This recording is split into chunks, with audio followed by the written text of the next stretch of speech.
অস্বাভাবিক হচ্ছে জামাতের উত্থানটা। জামাতের এই উত্থানটা অবশ্যই দেশের ভবিষ্যতের জন্য একটি অশনি সংকেত। এটা নিয়ে আমার মনে হচ্ছে গবেষণা করা প্রয়োজন। আসসালামু আলাইকুম রহমতুল্লাহ। সুপ্রিয় দর্শক, গণ অধিকার পরিষদের বিকাশ নূর এমপি নির্বাচিত হয়ে জামাতের বিরুদ্ধে কথা বলা শুরু করে দিয়েছে। সম্প্রতি জামাতের বিরুদ্ধে বিস্ফোরক একটা মন্তব্য করেছে। সেটা হলো যে জামাতের উত্থান নাকি এটা বাংলাদেশের জন্য অশনি সংকেত এবং জামাতে ইসলামের এই উত্থান ঠেকাতে গবেষণা হওয়া প্রয়োজন। কিভাবে জামাতে ইসলামের এই উত্থান ঠেকানো যায়।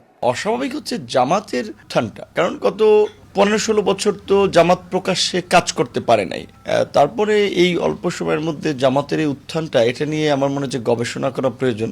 এবং জামাতের এই উত্থানটা অবশ্যই দেশের ভবিষ্যতের জন্য একটি অশনি সংকেত, কারণ বাংলাদেশের মতো একটি জিও পলিটিক্সের জায়গা থেকে, স্ট্র্যাটেজিক জায়গা থেকে যদি এখানে কোনো আপনার ধর্মীয় গোষ্ঠীর উত্থান হয়, সেটা কিন্তু বাংলাদেশের ভবিষ্যৎ স্থিতিশীলতা, নিরাপত্তাকে হুমকির মুখে ফেলবে।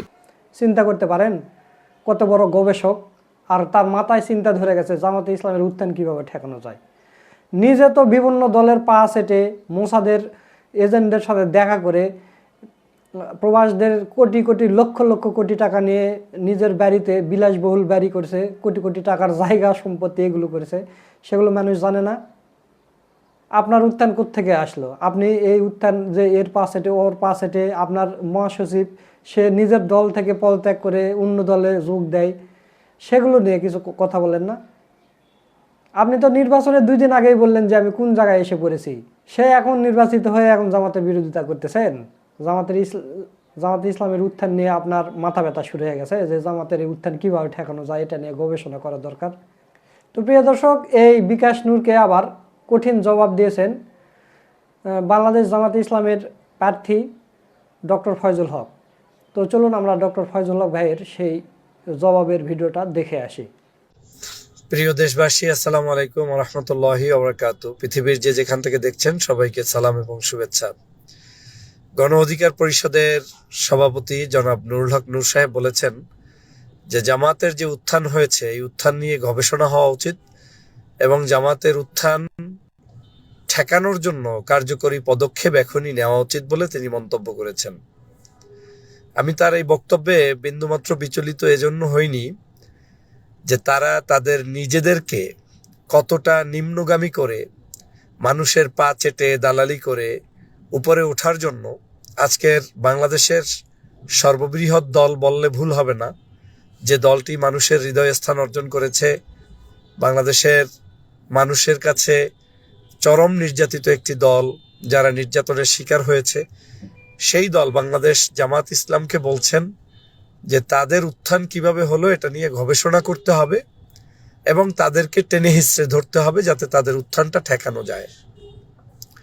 ভিপি নুরুল হক নূর সাহেব, সাবেক ভিপি ডাকসুর, তিনি বুঝাতে চাচ্ছেন যে জামাত ইসলাম এই দেশে যদি এই জনপ্রিয়তার অবস্থা অব্যাহত থাকে তাহলে সেটা এদেশের জন্য নাকি অশনি সংকেত। আমি তো মনে করি আপনাদের উত্থানটা কিভাবে হলো এটা নিয়ে গবেষণা হওয়া দরকার। যদিও এই গবেষণার সময় নেই, এজন্য আপনাদের উত্থান সম্পর্কে জনগণ জানে যে আপনারা কাদের পা চেটে কার দালালি করে কিভাবে এই জায়গাটায় চলে এসেছেন এবং একটা দলকে সম্পূর্ণ ধ্বংস করে দিয়ে শুধুমাত্র ক্ষমতার জন্য, এবং আপনাদের দলের একজন মহাসচিব শুধুমাত্র এমপি হওয়ার জন্য দল থেকে পদত্যাগ করে আর একটা দলের যুক্ত হয়ে সেখানেও জামাত ইসলামের কাছে হেরেছেন, তাও তৃতীয় নাম্বার চতুর্থ নাম্বার সম্ভবত হয়েছেন। তো এখান থেকে শিক্ষা নেওয়া উচিত যে আসলে আপনাদের অবস্থানটা কোন জায়গায়।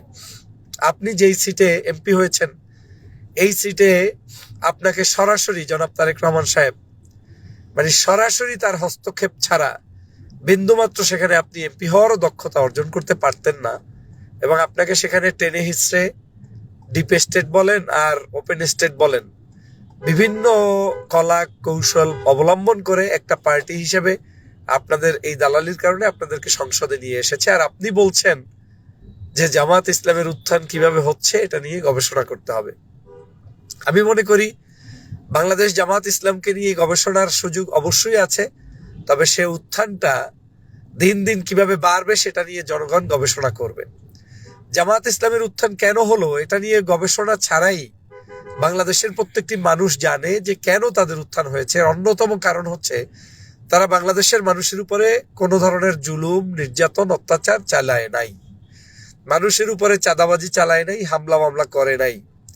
বাংলাদেশ জামাত ইসলামের কোনো নেতাকর্মী 5ই আগস্টের পর থেকে আজ পর্যন্ত, বিশেষ করে গত 1.5 বছরে কারো বাড়িঘর দখল করে নাই।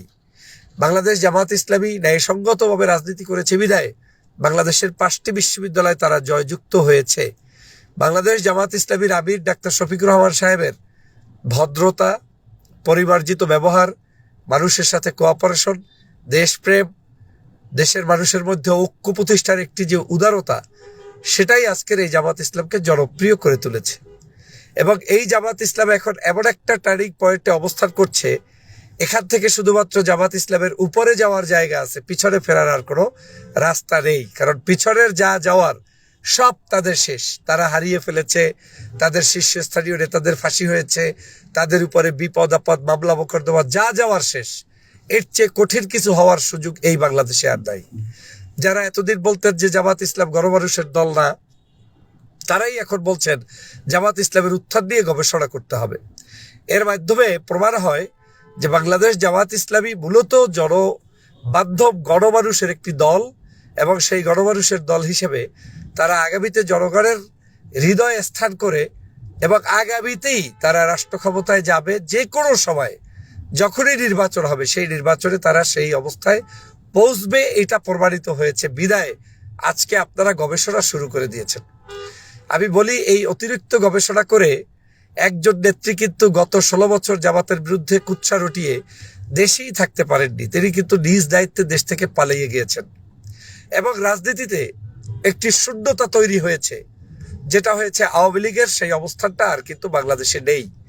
তারা কিন্তু থাকলেও এখন আর থাকার কোনো জায়গা নেই, তারা এখন অপ্রাসঙ্গিক হয়ে গিয়েছে।